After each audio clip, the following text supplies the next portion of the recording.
Hello, it's Björk, and I'm here with Gabríela, the visual artist who did the visuals to Victimhood, the song.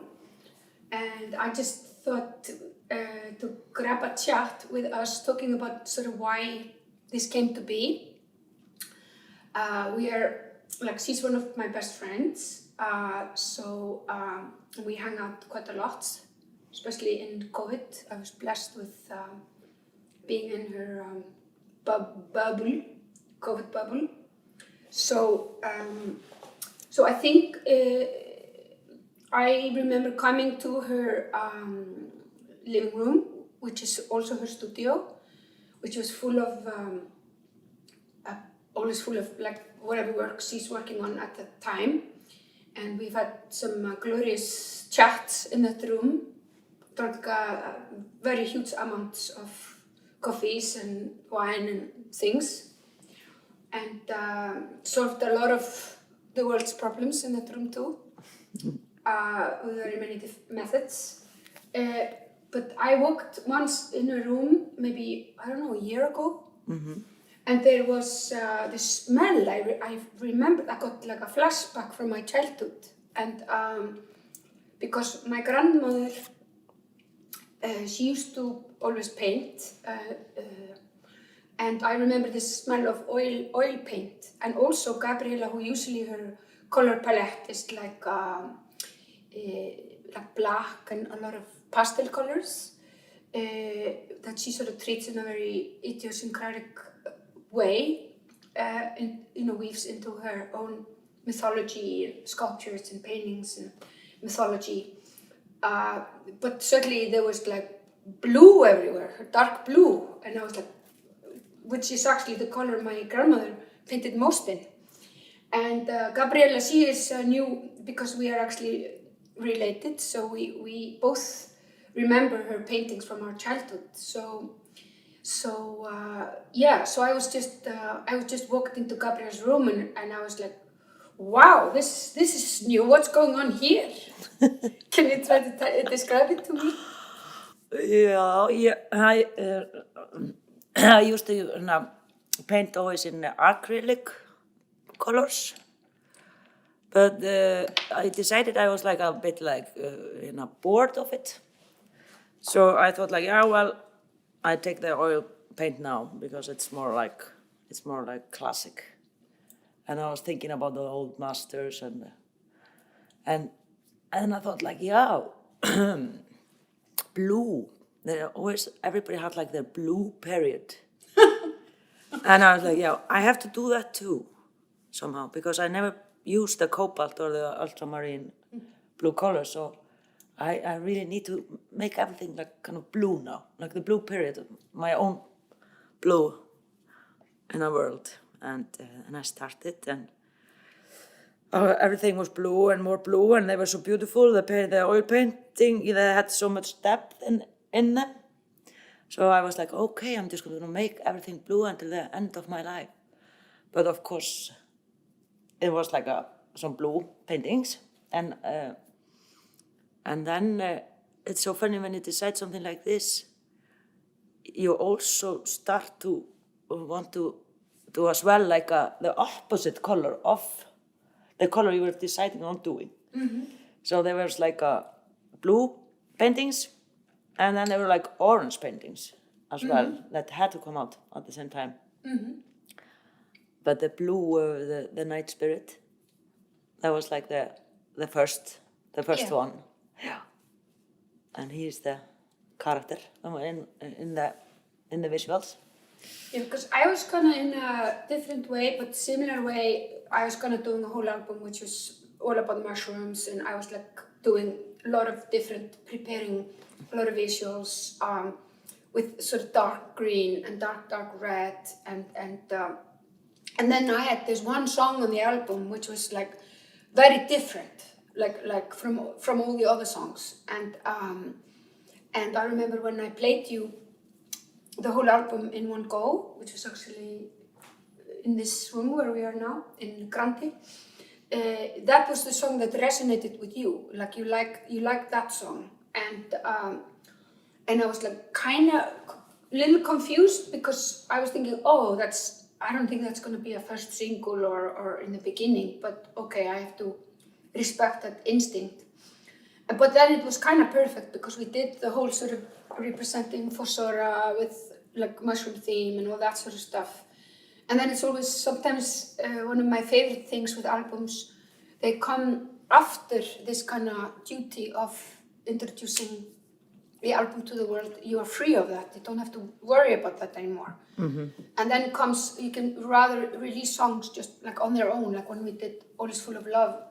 That video came out like, I don't know, a year and a half after the album, or even 2 almost. And it just became its own little like bubble. And I think we were also talking, also if I talk a little bit about the lyrics, for me, it was like a strange subject matter because it was something I talked about a lot on Vulnikura, a little bit on Utopia, and then I was just like, okay, this subject matter, I'm tired, bored of it. I'm over it. But I had to admit when I was really super jet-lagged summer, starting to write fossora on the other side of the world, it came like the echo of the echo of the echo, like this sort of like self-pity. That was the first emotion that came up, probably a little bit jet-lag, but also sometimes when you're jet-lagged, the truth comes out, you know, not what you want to be, who you want to be, but who you are or something.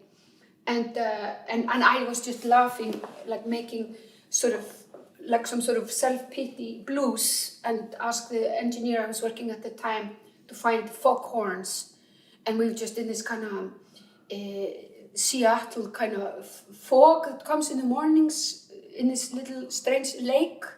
So it was just like every morning there was fog, and which I think people in San Francisco are very used to, and then it lifts off around noon. So it's like this very strange, like you depressed before lunch and after lunch you're fine. So it was like a very strange sort of, it is a big deal, this song, this melancholic self-pity, but then around noon it just evaporates. It's not that big of a deal. So it was kind of a very strange song. Mm-hmm. And that also maybe influenced that the song has kind of 2 sections. You know, it's the first section, which is basically just self-pity. And then the second half is when you are trying to like work it through and try to sort of, okay, come on, get off your legs, get alive, you know, and the clarinets start to go like fast, and the action sort of starts. So if I go back to your visuals, I was telling you all these stories about the song, and you kind of totally got it and understood what it was about, and we felt this was really like the same universe. And then it was actually just yesterday when we put the lyrics on, the animation, when I kind of, wow, it was connecting a lot of dots for me, like I don't know, it's just something interesting with language, when you not only hear it, but you also see it. It unified the visuals and the song, and this kind of archetype sort of talk, you know, about I don't know. What do you think? Solar? Yeah, I think it's like when we were, I was absolutely fascinated by the song. When I heard it, it was just like I couldn't forget the song. It was, and I had like some dreams about it too. So it was so connected somehow, because it was like a deep connection just from the first time I heard it. And I went through all kinds of dreamscapes around it, you know, before we met in the painting idea. Mm-hmm. And it has also like the song deals about things that I often think about. It's about like how you how you can just like, as you were talking about self-pity, and how you can just like see yourself, how ridiculous you were, or like how funny you were in the situation, in a strange place, where you had like hard times, and then you see yourself, because instead of, pointing at somebody else all the time, it's so nice to rediscover yourself, like that's like as you were talking about the catharsis, this to break through the concrete mask, of a certain, of a certain feeling at a certain time. And I think this story, or this the lyrics themselves, this poetry about this kind of a human situation, is really, really welcoming for everyone. I think everybody can understand it, because it reminds you are there just for a while, and you can go out of it, you can get out of it at some point, and then you will feel so like a new person. You will feel so light, and you can laugh about it all, after. Yeah. And I think also like this metamorphosis, like around this song, because of it's a kind of a fugue, and the clarinets go la la la la la la, and it's really like it's like a chase, and I love that, because I think for me, and after we spoken, had many coffees and at my house, I think it all just started to just paint itself, because I understood the situation so well, I understood the feelings in the song so well.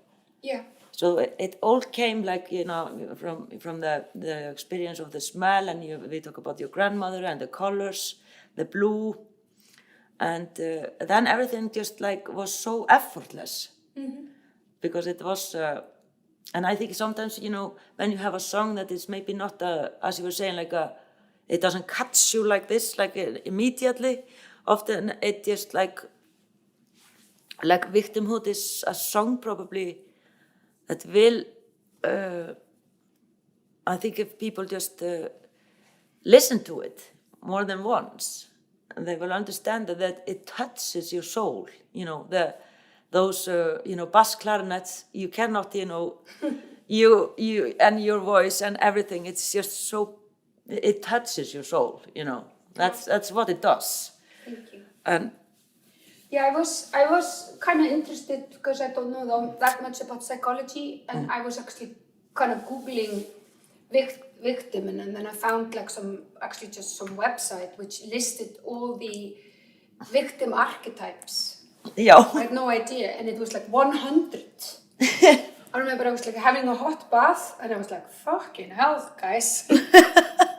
And I didn't realize that the victim archetype includes things like conspiracy theorists, because they think everybody is like after them, and when I wrote the song, like Trump was still like ruling, and so a lot of people were sort of thinking about this kind of new sort of conspiracy theorist sort of energy going on, and just the kind of and activists, and like all it's kind of so many like groups, they were getting very specific niche. Yeah. I was like, no, that's not me. No. And I was like, yeah, that's me. Just to be truthful, because I sort of have this kind of wrong illusion idea of me as sort of being this kind of optimist.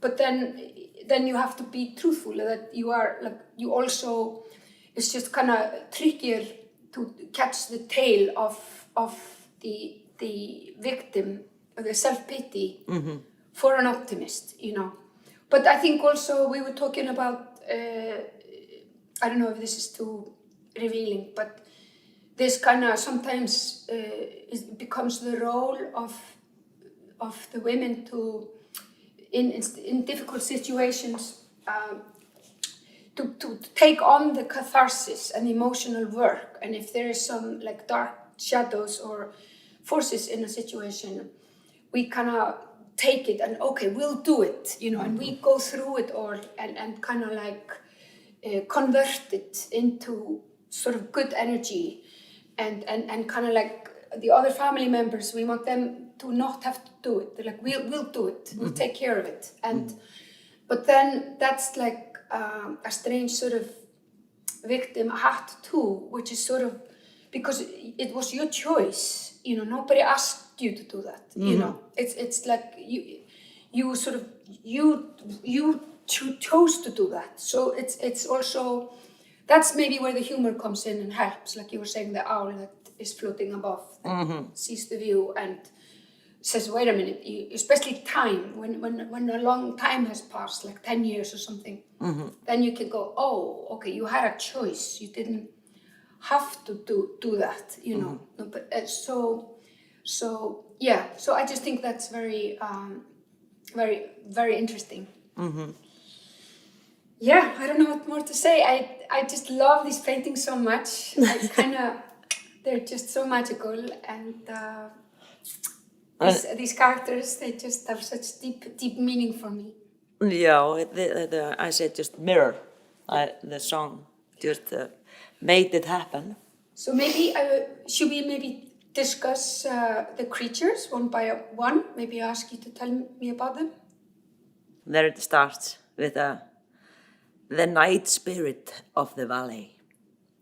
We can see him there like he has a mask on his face. And there are like millions of shadows lurking around him. It's really dramatic, this beginning, as in the song. It's really slow, beautiful, like from the deep down. And then the seaweed grows, moves up, and there is something coming through. There is a light shining through, and there is a hope coming from the rays of the sun as the shadows vanish and the light has taken over. So this character is built on it's a painting, oil painting. I made in the Valley of the Knives in the Westfjords. Under plein air, I was trying to be, you know, Edvard Munch, and it was a bit disastrous because of the wind, so it was always blowing around, and it has a lot of wind in it. And finally, when I came back to Reykjavík with the painting, with all the kind of this elements in the canvas, and this guy just was happy staying in the blue, and I thought of him as a character that everyone could kind of feel themselves in somehow. They could kind of fit in him. It's a spirit, but still you can contact him really well through his eyes, who are like made out of 2 half moons. And he has this kind of a gesture, or like a soul in him that welcomes everybody to kind of put themselves in him. So that's why we felt that he could be like one of the characters in this journey. And then there's that little cute dog that jumps out of him. Who's that? Yeah, the dog is like a black dog. When you dream a black dog, for example, it is really dramatic. It's something that there is something inside you, like in the bottom of your heart or soul, or like in the unconscious. There is so much fear. You have to get rid of that fear somehow. And often when you are full of fear inside, or pain or something, then you dream a big black dog. And often you put your hand in its mouth and he bites you or something like that. This is a very, very healthy dream. It's good for you because it releases, it purges out the fear. This little dog is just like one of his shadows, of the night spirit shadows, and there he's kind of purging it out, you know, his fears and pain. And it happened to be like rather cute shadow that symbolized his fear. And it jumped out of him. So that was the first step to get rid of, a bad feeling inside. If we take the characters by chronological order, we get next the Mask Man. The Mask Man. That's like a working title for this guy. He is like he's an old character from a pencil drawing series I did some years ago, and he doesn't have a face, but he has two hands that have masks on, two different masks. So when in the song, in the lyrics say, "Who am I?" So of course, I inverted him and put him in because he was perfect for us. Like when we look at this, we understand the situation. We understand when we need to ask, "Who am I?" Because sometimes you feel so distracted and even like full of some weird feelings and maybe bad experiences or something. You feel like you don't know anymore who you are. Yeah, and that's why he was so perfect there, I think. And then there's the three ravers. They're very good dancers. They're like... Yeah, the tree trunks. The tree trunks? Yeah. They are like the three spirits in the sky. They are like, how do you say, like burnt tree trunks. They have been to many raves. They are burnt out. But they were just dancing in the same rhythm as the song. So naturally they had to be there in the sky. Yeah. Yeah. And I thought also it symbolizes also the burnt wood. Reminds me of Maxim Gorky somehow. And like this horrible story he wrote, I don't remember, in Icelandic it is kynleir kvistir. And everything was burnt down all in this village, and there were like kind of, some worms that came to the wood because they loved burnt wood somehow. And when I was a kid, I read the introduction into this book, and it kind of stuck with me, and it's glued to my soul. So those tree trunk ravers, they are there to emphasize on that you should keep on dancing. Yes. Whatever happens. However burnt. Yeah, however burnt you are, just keep on dancing. And then there is the owl with the bird's eye view. She's red. She's really red. She's a red owl is something that was painted like at the same time as the night spirit. It's oil painting. It was a portrait of a very proud red owl.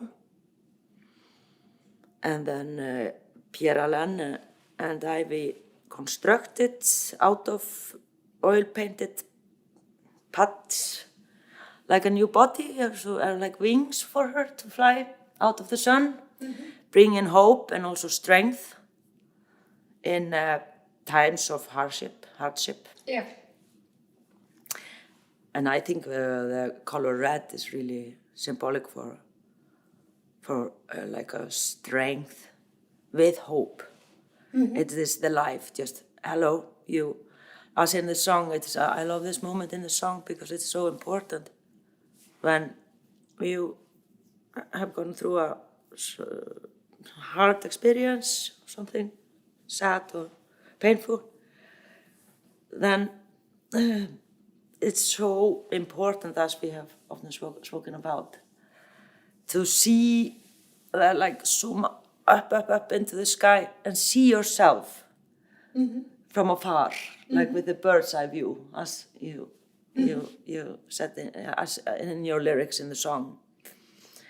And because then you see yourself how you were in this situation, and now you are able to understand you needed to be there but now you can see it like with a different view, with a bird's eye view, and this helps you to have this experience as a part of yourself, knowing how it looked like, and keeping on a stronger person, and also as you were speaking about like some time ago, like the humor, like when you release yourself from or you take yourself from the pain and the sobbing and even the hard times, and you see yourself, you're like, oh, I remember how hard it was. But then you feel also so light because you have passed it. And you're there in the sky like a bird, like a red owl, like strong, coming from the sun. And then we have that funny creature, the bird with he has something in his mouth, like an anchor and a glove. Yeah. This is it's the anchor bird. He's a kind of a creature that came also from these pencil drawings, and he is a kind of a phoenix in a funny way. He is stable, but he's a trickster too. You can count on him on some occasions, but you should be aware of him in other occasions. And then there are all the creatures in the cliffs. They're also very interesting and handsome. Can you tell me about some of them? Yeah, this is like the abyss and the cliffs, or the side cliffs, the very steep ones. There is the girl. She is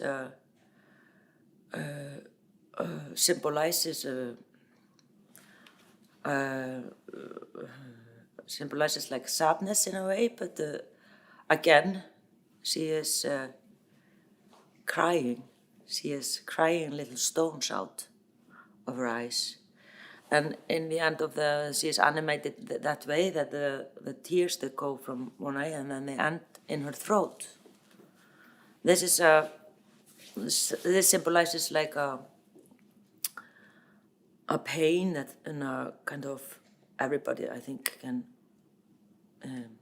reflect on. And in this situation, she is like, this is repeating. She is in many places in the cliffs, and there are little fetuses also.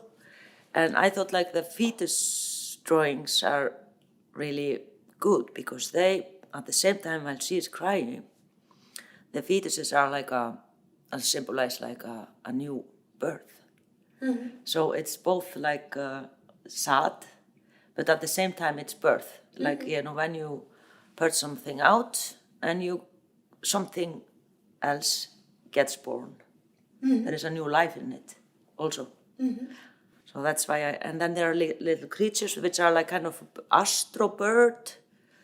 There's an astro bird and an astro cat that live in these cliffs like puffins. And there is like a double in one. There's like a hybrid bird that lives in one of the caves in the cliffs too. And they are just normal spirits that are just dealing with the daily life there. And when the spirit is falling, they just keep on their daily routine. And then we reach the bottom of the first level. Who's this orange guy? This is Orpheus. He's as they say, he is like a superhuman and a mythical character, which many people know from the Greek mythology. And his story was he had like a really heartbreaking experience himself with when his beloved wife was taken by the undergod Hades. And he is also the musician. He is the one who could quiet down the sirens, so they could sail because the sirens were always kind of luring the sailors into the ocean. But he was the musician who could actually, his music was so beautiful, it could destroy the sound, the luring sound of the sirens. So there he is like the savior for the fall of the night spirit. He's the one who is kind of putting in him like a new love and warmth, and the music, like the music of the soul somehow. And the orange color is like the perfect color to, kind of express that. And they are embraced by the ocean waves. Yeah, he fills him up with bravery and like strength. And then it's easy for him to let him go down down under the water, the ocean, bottom of the ocean. But of course there are some predators on their way. And they passed him, the jellyfish is passing him. And what do you do when you're a sea creature now? What does one do? When he becomes a sea creature, he just behaves that way too. So I've seen like those octopuses that just change their skin just to become like the stone there besides to avoid getting, hunted by a predator. So that's what he does. He jumps into the hibernatus like a little mole hole in the ocean with those furry little creatures that are hibernating there. And he just pretends to be one of them. And that's how he gets away from the... And he fools the jellyfish, the giant jellyfish. That's how you survive. Yeah, amazing.